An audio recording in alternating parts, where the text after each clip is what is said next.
So they say basically this government is there, so the anti-government uprising is basically an unconstitutional. So it should not mean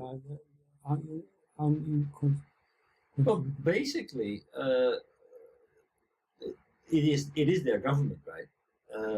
So should we support basically people who take the right into their own hands and overthrow their government? Mm-hmm. So what China and Russia did, say, okay, we do not support the UN resolution because we do not want to give unconditional support to these revolutionary movements. What we feel is it's better that there would be a dialogue, so that we at least we make sure that there is no bloodshed, and hopefully that dialogue. So while under discussion, ISIS is emerging. Right? Yes. Exactly. ISIS is emerging. That was actually triggered by the Arab Spring, and I don't think that Russia I don't think that Russia didn't have any interest in this whole affair. Sure. I mean, with Assad, they had their only ally in the Middle East. And they didn't have any interest in letting go of him. But I also believe that the United States had a certain interest in Syria and in the Middle East, and that was to destabilize the region. So I think that both countries did promote their own self-interest, and none of them actually had the best interest of the region in mind. According to this author, the big idea behind the Arab Spring was that it would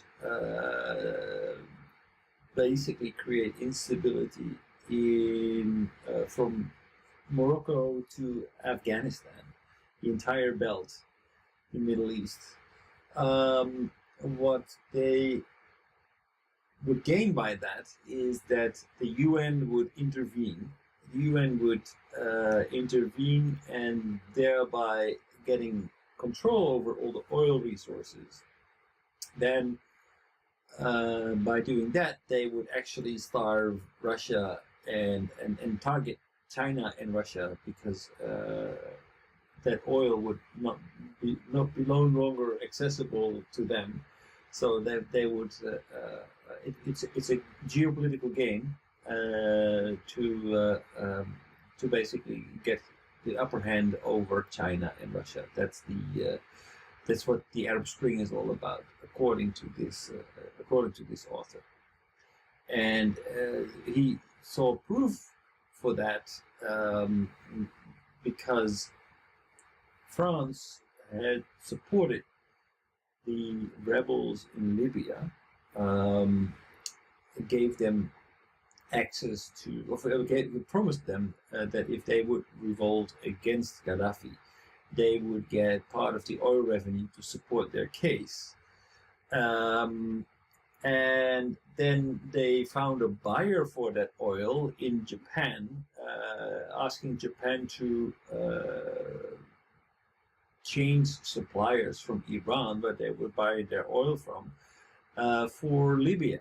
So Japan started to buy oil from Libya, supporting the rebels, and at the same time starting to damage Iran, impose an economic damage to Iran. So it was all part of a master plan, a big master plan of the West, creating revolution, creating chaos, in order to get ahead against China and Russia.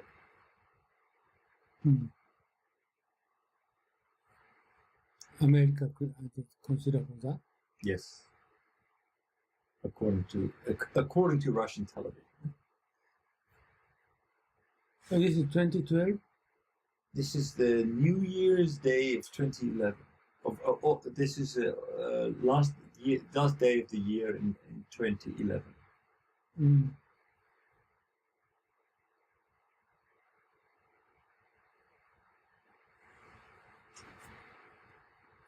So, okay. Just start for why Arab Spring started, right? Right. So Arab Spring started because Western countries were starting to give their support to rebels to revolt against their leaders. And by doing that, they were encouraged to start the revolution. Mm. And according to what Hillary Clinton was saying, this is all about peace and democracy and giving people the freedom that they deserve. Is this for every country, not only Egypt?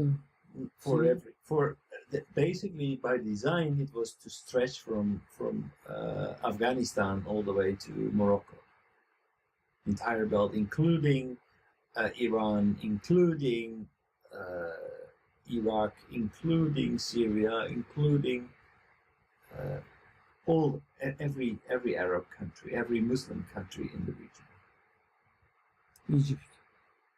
including Egypt, including Libya, including Algeria, including all of them.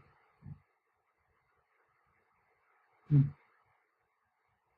So I think that George Galloway also was more or less on this path. He said, okay, well, it's not a bad thing that we are trying to that we are trying to uprise against these totalitarian regimes, but I don't think there is any place for any Western country in the Middle East. So we should definitely not try to intervene and definitely not send troops to these regions. If it is to be a revolution, then it's supposed to be a revolution by and for the people of the region, not for the United States. By the way, why America tried to start Arab Spring itself? America intended? Yes, it was according to the author of that book. It was actually designed by the think tank in the United States, influenced by this, and also involved with the CIA. Why they try to start Arab Spring? Why they? Why? Yeah. Because they wanted revolution. They wanted revolution to create instability, and that instability would result in UN intervention. That UN intervention. They consider for democracy? Not really for democracy, in order to get control, because the UN, that would mean sending the troops into the region, controlling the oil reserves, and that using that leverage to starve out China and starve out Russia, so that they could not sell their oil or buy oil, basically. So it was basically to isolate, according to Russian television, according to that author, it was actually a geopolitical move against Russia and China. Mm. But actually, their intention completely failed. Their intention, well, instability was created, but actually it created a vacuum in which ISIS rose to power. Mm.